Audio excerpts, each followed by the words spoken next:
فرض کریں کہ کوئی انسان اپنی گاڑی کا انجن ٹھیک کروانے کسی میکینک کے پاس جاتا ہے۔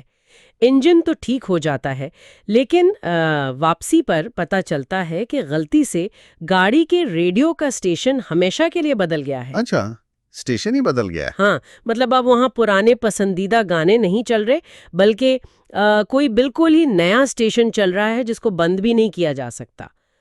یہ بات سننے میں جتنی عجیب لگتی ہے، حقیقت اس سے بھی زیادہ حیران کن ہے۔ بالکل، اور اسی حیرت انگیز حقیقت نے آج کل میڈیکل سائنس کی دنیا میں ایک نیا طوفان کھڑا کیا ہوا ہے۔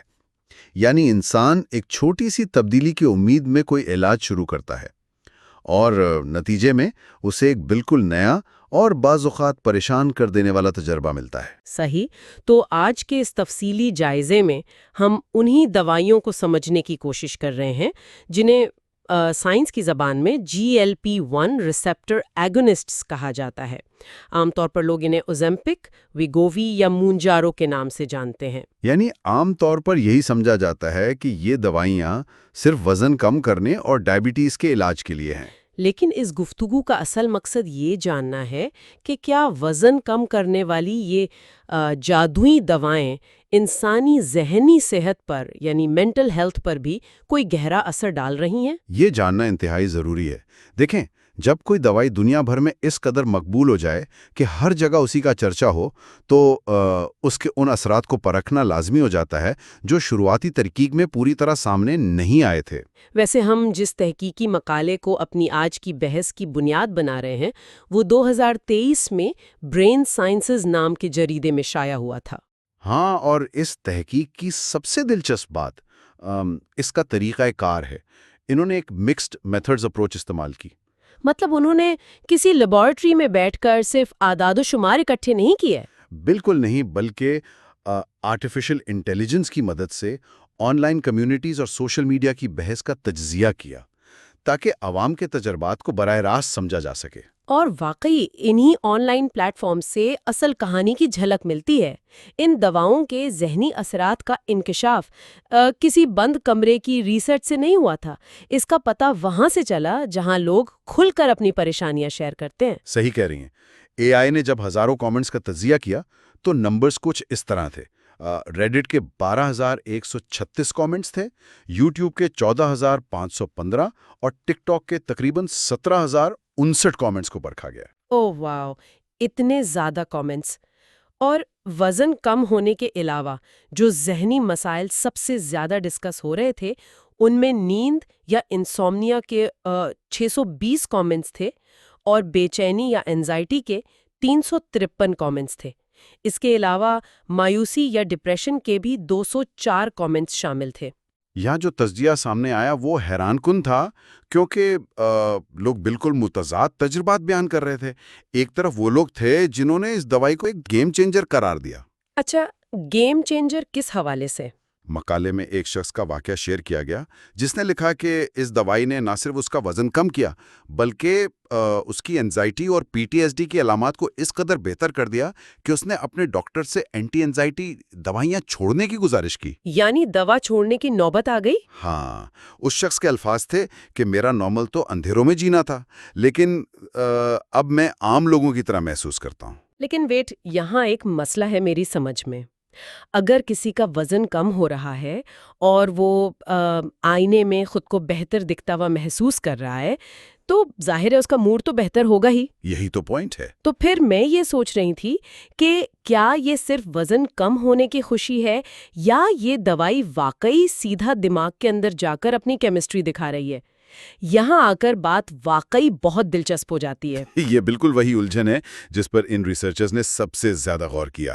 بائیولوجی کے مطابق موٹاپا اور ڈپریشن ایک دوسرے کے ساتھ گہری طرح جڑے ہوئے ہیں۔ وہ کیسے؟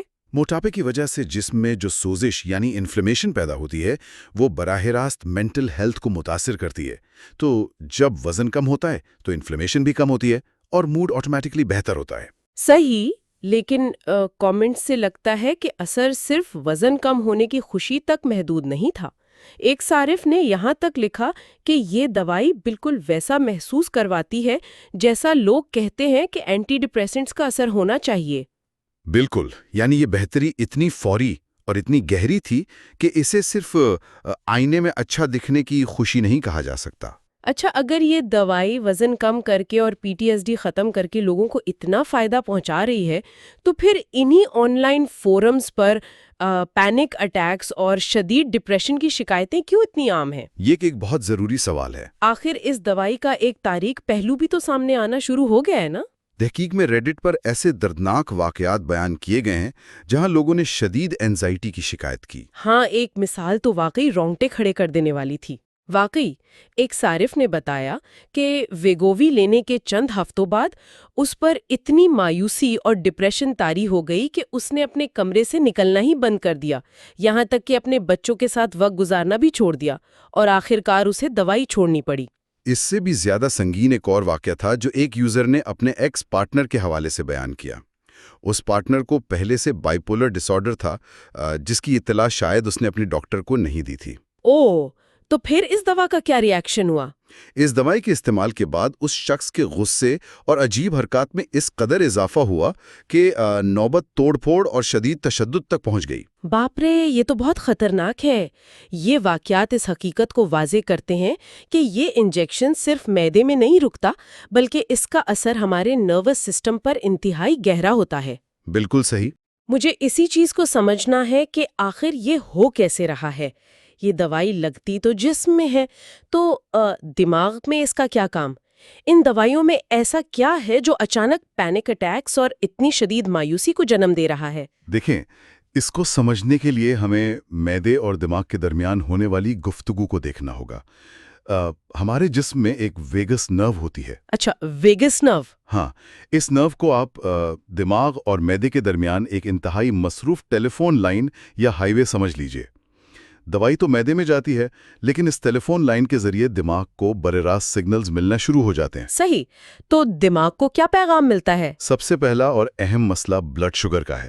جب یہ دوائی خون میں شوگر کا لیول اچانک اور تیزی سے گراتی ہے، جسے ہم ہائپوگلائسیمیا کہتے ہیں، تو دماغ کو لگتا ہے کہ جسم خطرے میں ہے۔ اوہ، تو وہ گھبرا جاتا ہے۔ بالکل، دماغ فوراً فائٹ اور فلائٹ موڈ میں چلا جاتا ہے۔ ایڈرینلن خون میں شامل ہوتا ہے اور انسان کو ٹھیک ویسی ہی گھبراہٹ ہوتی ہے جیسی کسی جان لیوا خطرے کے سامنے ہوتی ہے۔ اسی چیز کو لوگ پینک اٹیک سمجھتے ہیں۔ لیکن ایک منٹ، کیا دماغ صرف شوگر گرنے کی وجہ سے گھبرا جاتا ہے، یا دوائی دماغ کے اندر موجود کیمیکلز کو بھی تبدیل کر رہی ہیں براہ راست؟ دوائی سیدھا کیمیکلز پر بھی اثر انداز ہوتی ہے۔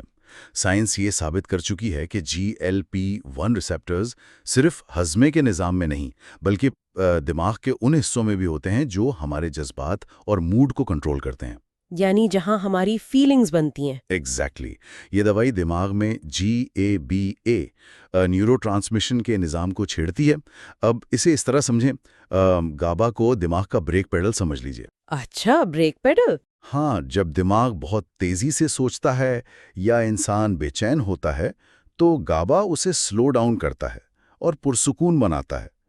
اب اگر یہ دوائی اس بریک پیڈل کو غلط وقت پر دبا دے یا اس کا توازن بگاڑ دے تو نتیجے میں نیند کے سنگین مسائل پیدا ہوتے ہیں۔ اب یہ پوری بات سمجھ آنا شروع ہوئی ہے میری۔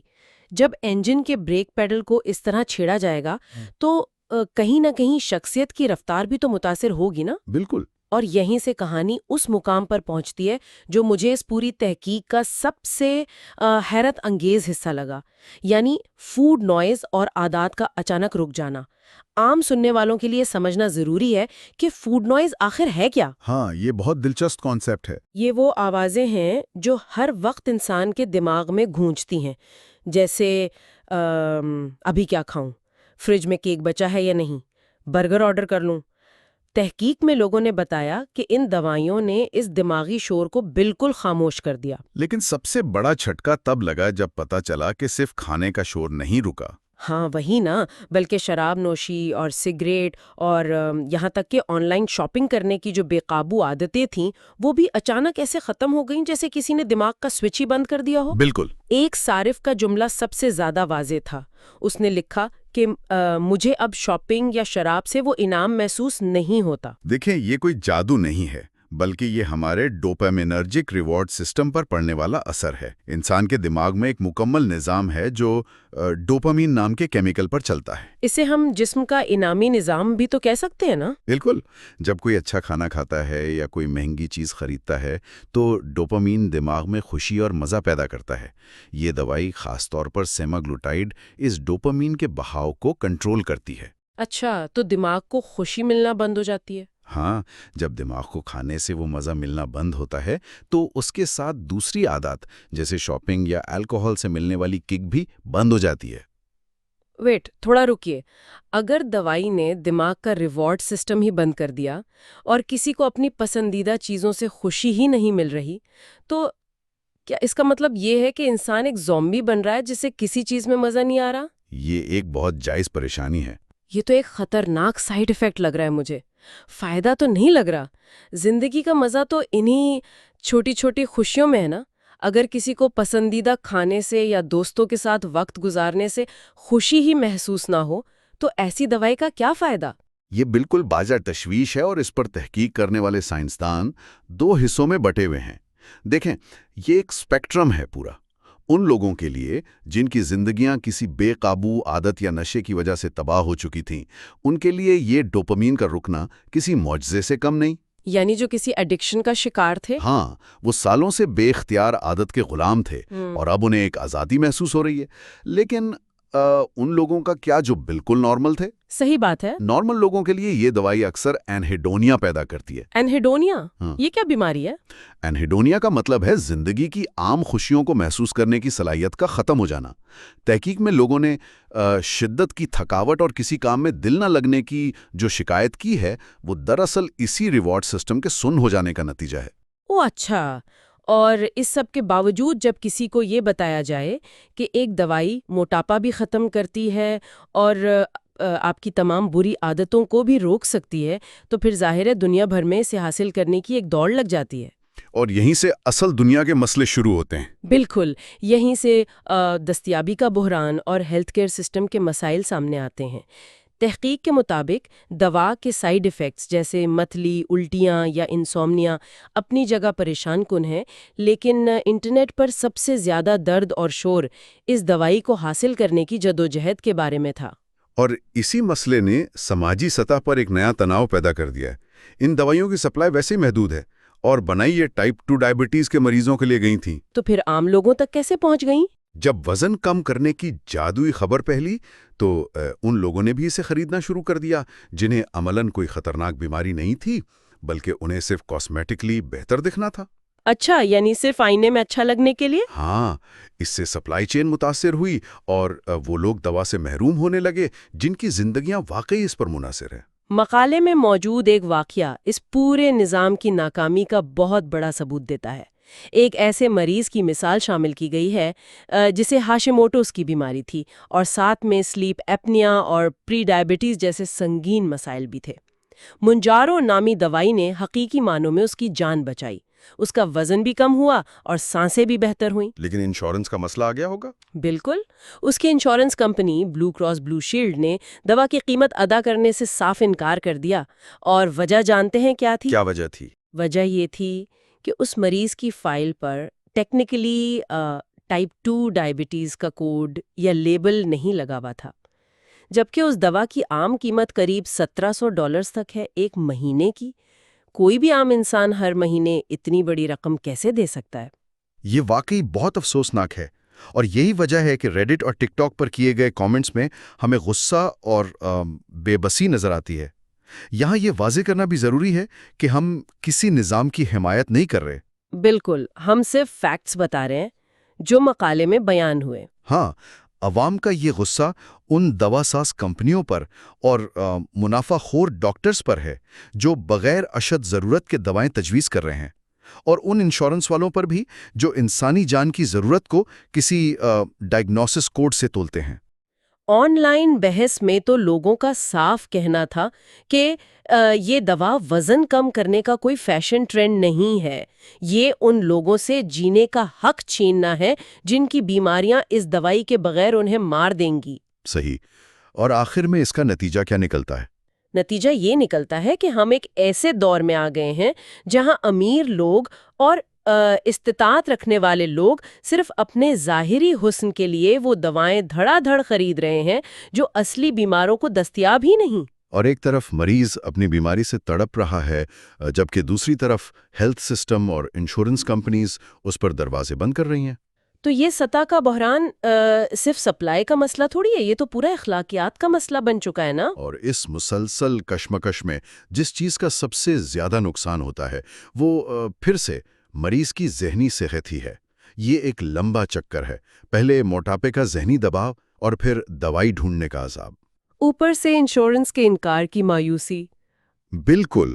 اور اگر دوائی مل بھی جائے تو اس کے دماغی سائیڈ ایفیکٹس، یہ ایک ایسا دلدل ہے جس میں مریض پھنستا ہی چلا جاتا ہے۔ واقعی یہ پوری کہانی تو بہت ڈیپ ہے۔ ان تمام باتوں اور اس تحقیقی جائزے کا خلاصہ میری نظر میں یہ نکلتا ہے کہ GLP-1 کو صرف معدے یا شوگر کی دوائیں سمجھنا بہت بڑی غلطی ہوگی۔ یہ حقیقی معنوں میں دماغیاتی دوائیں بھی ہیں۔ میں اس بات سے بالکل اتفاق کرتا ہوں۔ انسانی وزن، ہمارا میٹابولزم اور ہماری مینٹل ہیلتھ، یہ سب الگ الگ خانوں میں بند نہیں ہیں۔ ہاں، یہ سب ایک دوسرے کے ساتھ اتنی گہرائی سے جڑے ہوئے ہیں کہ انہیں ایک دوسرے سے الگ کر کے دیکھا ہی نہیں جا سکتا۔ تحقیق کا سب سے اہم پیغام بھی یہی تھا کہ انسانی جسم ایک انتہائی حساس اور جڑا ہوا نظام ہے، ایک انٹر کنیکٹڈ سسٹم۔ دنیا کا کوئی بھی علاج خلا میں کام نہیں کرتا۔ یعنی اگر دماغ اور معدے کو جوڑنے والی اس ٹیلی فون لائن کے ایک سرے پر کوئی تبدیلی کی جائے گی تو دوسرا سرا لازمی متاثر ہوگا۔ بالکل۔ طب کی دنیا کو اور ان دوائیوں کو استعمال کرنے والوں کو اس بات کا ادراک ہونا چاہیے کہ وزن کم کرنے کے اس دور میں وہ کہیں اپنے موڈ، نیند اور بے چینی کی قیمت تو نہیں چکا رہے۔ اور یہ پوری تفصیلی بحث ایک ایسے سوال پر آ کر رکتی ہے جو شاید اس ریسرچ پیپر میں براہ راست تو نہ پوچھا گیا ہو، لیکن اس پوری کہانی کی بنیاد میں موجود لازمی ہے۔ وہ کیا سوال ہے؟ اگر کوئی انسان سوچے کہ ایک چھوٹا سا انجیکشن کسی کی شدید ذہنی بے چینی کو بالکل ختم کر سکتا ہے، کسی کی سالوں پرانی نیند چھین سکتا ہے، یا کسی کو آن لائن شاپنگ کرنے اور شراب پینے کی بے اختیار عادت سے راتوں رات آزاد کر سکتا ہے، یہ تو ہے۔ تو پھر آخر انسان کا اپنا ارادہ یا اس کی فری ول کہاں رہ گئی؟ جی۔ کیا کسی انسان کی شخصیت، اس کی پسند ناپسند اور اس کے اہم فیصلے واقعی اس کے اپنے قابو میں ہوتے ہیں، یا ہم سب بنیادی طور پر صرف اور صرف اپنے دماغ کے اندر ہونے والے کیمیکل ریاکشنز اور ہارمونز کے غلام ہیں؟ یہ واقعی ایک بہت گہرا اور سوچنے کا مقام ہے۔ شاید اس سوال کا جواب آنے والی نئی تحقیق ہی دے سکے گی۔ اور اسی سوچنے والے سوال کے ساتھ اس بحث کو ہم یہیں روکتے ہیں۔ آج کے اس تفصیلی جائزے میں بس اتنا ہی۔ ملاقات ہوگی اگلی بار کسی نئے اور دلچسپ موضوع کے ساتھ۔